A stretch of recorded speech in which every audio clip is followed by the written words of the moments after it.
Moi, je voulais juste placer un petit mot.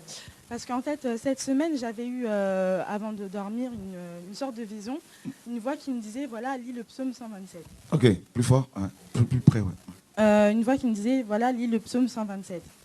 J'ai lu le psaume et je ne l'avais pas compris. Donc j'ai appelé une sœur avec qui je parle bien. Je lui ai demandé, puis elle m'a donné un peu la signification du psaume. Puis en parlant, elle m'a dit, oui, essaye d'avoir des actions de grâce. Et moi, je ne savais pas ce que c'était des actions de grâce. Parce qu'en fait, dans mon ancienne assemblée, une action de grâce, c'était, tu as une enveloppe, tu mets des sous dedans, et c'est ça ton action de grâce.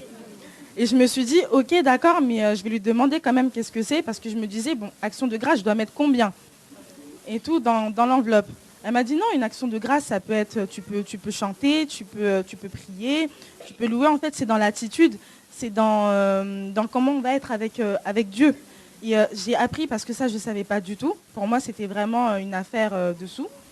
Donc voilà, parce que dans mon ancienne assemblée, c'était vraiment ça. C'était, oui, action de grâce, ceux qui ont 50 euros, venez, on va prier. Ceux qui ont 100 euros, venez, on va prier. Et surtout, c'est du vol. On était beaucoup de jeunes, en fait, dans mon ancienne assemblée. Et il nous poussait beaucoup à nous, les jeunes, à donner, que ce soit dîme, offrande ou action de grâce. Mais ce qu'on ne sait pas, c'est que, moi, je parle pour moi, hein, c'est que nous, les jeunes, dans la vie quotidienne, déjà, on essaie de s'en sortir. On n'a pas tout le temps les mêmes moyens que les personnes qui sont déjà dans la vie active. Et tout. Donc, et vraiment, j'ai vraiment tout fait. Des fois, je pouvais même manquer. Je me dis, c'est pas grave, Dieu pourvoit, je donne. Mais en même temps, je donnais, mais il ne pourvoyait pas. Ah, voilà. Parce que tu étais arnaqué et tu donnais non selon Dieu, mais selon l'homme. Dans la Bible, les actions de grâce n'avaient rien à voir avec l'argent, sous la loi, j'entends par là. Dans Lévitique 3 et 7, où il est question de cette offrande, Dieu disait que le sacrificateur devait prendre l'épaule et la poitrine. La graisse était totalement donnée, brûlée.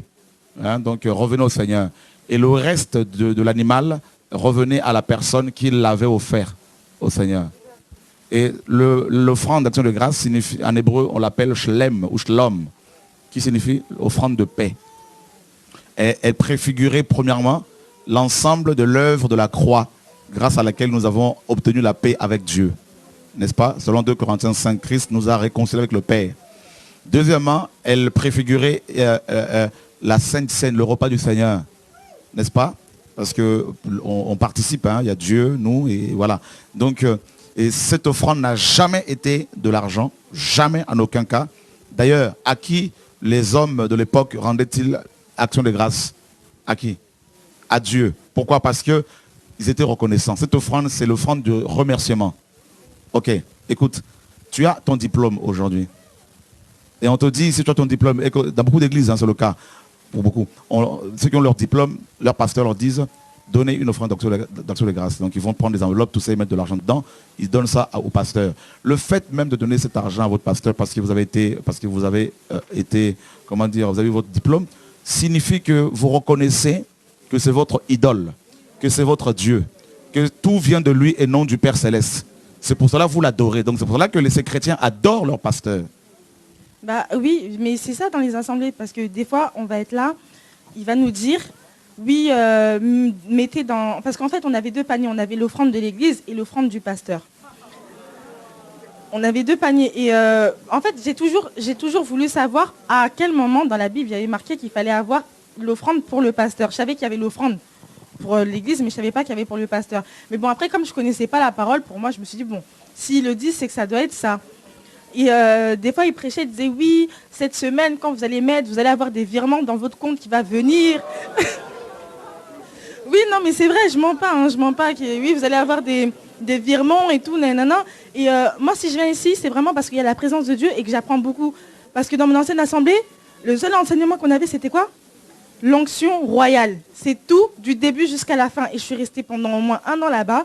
Et du début jusqu'à la fin, c'était, oui, l'onction royale. L'onction royale, la dîme et les offrandes. Franchement, c'est tout ce que j'ai retenu. Voilà, alors que tu avais un petit copain, en plus de cela. Donc, j'habitais avec. Voilà.